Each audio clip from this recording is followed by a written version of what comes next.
संत रविदास जयंती पर राष्ट्रीय स्वयंसेवक संघ ने आयोजित किया संघ सम्मेलन। आपके शहर मधुपुर में खुल गया है आसू इन्फोटेक, जहां पर मिलेगा आपको कंप्यूटर के सारे एक्सेसरीज, साथ में ही नए और पुराने लैपटॉप भी उचित मूल्यों पर उपलब्ध है। जी हां, तो देर न करें, साथ ही आसू फ्रिज, जहां पर वॉशिंग मशीन, एसी सभी को रिपेयर किया जाता है। हमारा पता है नगरपालिका रोड और राजबाड़ी रोड मधुपुर। तो देर न करें, सेवा का मौका जरूर दें।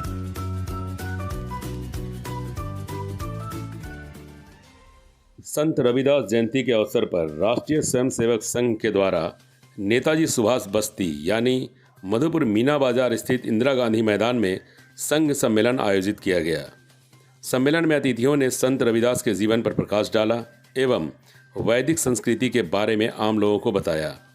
कार्यक्रम में मीना बाजार के लोगों ने बढ़ चढ़कर हिस्सा लिया। कार्यक्रम के बाद सभी के बीच प्रसाद का वितरण किया गया। प्रतिपादन अगर इस धराधाम पर कहीं हुआ तो वह धराधाम था भारत।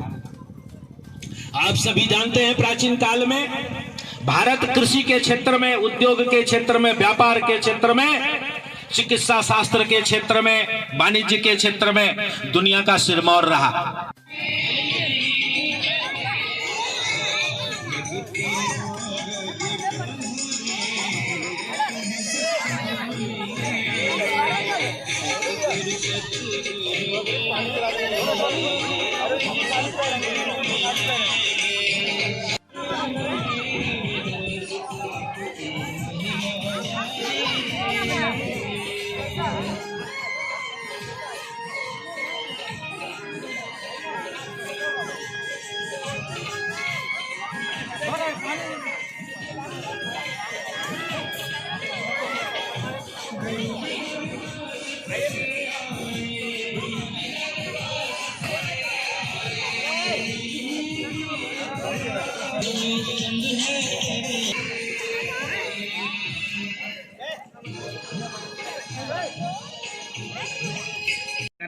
तो आज संत रविदास जी के जयंती के उपलक्ष्य में उनके प्रति हम सबों की यही सच्ची श्रद्धांजलि होगी।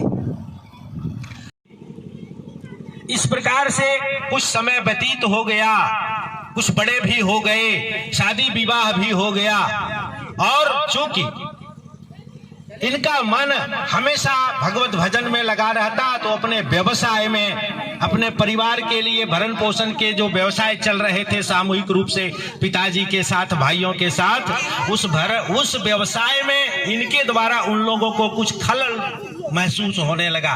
क्योंकि जब भी कोई संत इनके पास आते तो ये उपहार में जूते ही प्रदान कर देते, उनसे कुछ नहीं लेते। तो परिवार के लोगों को लगा कि ये तो हम लोगों का काम चौपट करेगा, इसलिए उनको कहा कि अब आप भाई अपना काम स्वयं करो। और उनको घर में एक तरह से बंटवारा कर दिया गया, और वो अपने घर में रहे भी नहीं, बगल में एक झोपड़ी बनाई और दोनों पति पत्नी मजे से रहते थे, ईश्वर भजन करते थे, और जितना भी काम बन पाता था वो काम करते थे। इस प्रकार का वो उनका जीवन चलता गया। और इसी कालक्रम के अनुसार एक समय ऐसा आया, क्योंकि भगवान के कार्य में वो रत रहते थे, तो कुछ श्रद्धालु जिनको गंगा माता में पूरा विश्वास है, आप सभी जानते हैं, तो गंगा स्नान करने के लिए जा रहे थे। तो संत रविदास जी को भी बताया कि आप भी कृपया चलें हमारे साथ गंगा स्नान करने। संत रविदास जी ने कहा कि आज मेरे पास कुछ समय की कमी है, और फिर जब कभी हमको मौका मिलेगा तो मैं गंगा मैया के दर्शन करूंगा, लेकिन आप जा रहे हो गंगा स्नान करने के लिए, तो मेरे द्वारा एक छोटा सा सौगात आप गंगा मैया में अर्पण कर दो। को प्रदान कर दिया कि आप गंगा मैया को भेंट कर देना। ये वो श्रद्धालु गंगा स्नान करने के बाद सारा कुछ गंगा मैया को अर्पण करने के बाद याद आया कि संत रविदास जी ने मुझे भी कुछ समर्पण करने के लिए दिया था। उन्होंने वो गंगा मैया को चढ़ाया। जैसे ही गंगा मैया के तरफ उन्होंने वो 1 रुपये का सिक्का उछाला, उधर से गंगा मैया का हाथ जल से ऊपर हुआ और उस हाथ में एक कंगन स्वर्ण का एक कंगन मिला और कहा कि इस कंगन को ले जा करके तुम रैदास को दे देना। अब उस श्रद्धालु के मन में बात आई कि ये कंगन हम 1 रुपये के बदले में रैदास जी को क्यों दे दूं? रैदास जी को देने से बढ़िया है कि काशी नरेश महाराज के पास इस कंगन को लेकर मैं पहुंचूं, तो मैं पहुंच जाऊंगा और काशी नरेश के यहाँ, महाराज के यहाँ हमारी पहुंच भी हो जाएगी। सर्वे भवन्तु सुखिनः सर्वे सन्तु निरामया। दुनिया का कोई भी वाङ्मय इस प्रकार के सूत्र नहीं देता। एक छोटा सा, बहुत बड़ा सूत्र नहीं है। सर्वे भवन्तु सुखिनः सर्वे सन्तु निरामया बहुत बड़ा सूत्र नहीं है, बहुत छोटा सूत्र है। लेकिन इस सूत्र का प्रतिपादन अगर इस धराधाम पर कहीं हुआ तो वह धराधाम था भारत। आप सभी जानते हैं प्राचीन काल में भारत कृषि के क्षेत्र में, उद्योग के क्षेत्र में, व्यापार के क्षेत्र में, चिकित्सा शास्त्र के क्षेत्र में, वाणिज्य के क्षेत्र में दुनिया का सिरमौर रहा। क्या चीज है इसके बारे में तो उन्होंने हमारे मुख्य अतिथि ने बताया और इसके विषय में जो भी बताया, मार्गदर्शन दिए, उस पर हम सबों को पालन करना चाहिए। और एक बात है कि हम एक तो राष्ट्रगीत एक तो थोड़ा सा गा देता हूँ मैं कि राष्ट्र पर क्या है, उस गीत का आधार पर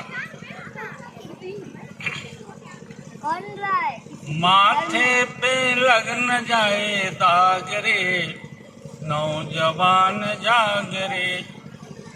माथे पे लग न जाए दाग रे, नौजवान जाग रे।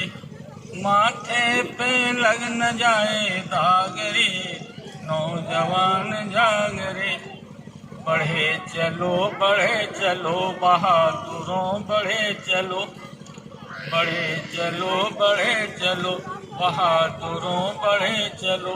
अब तो तेरा देश है आजाद रे, नौजवान जाग रे।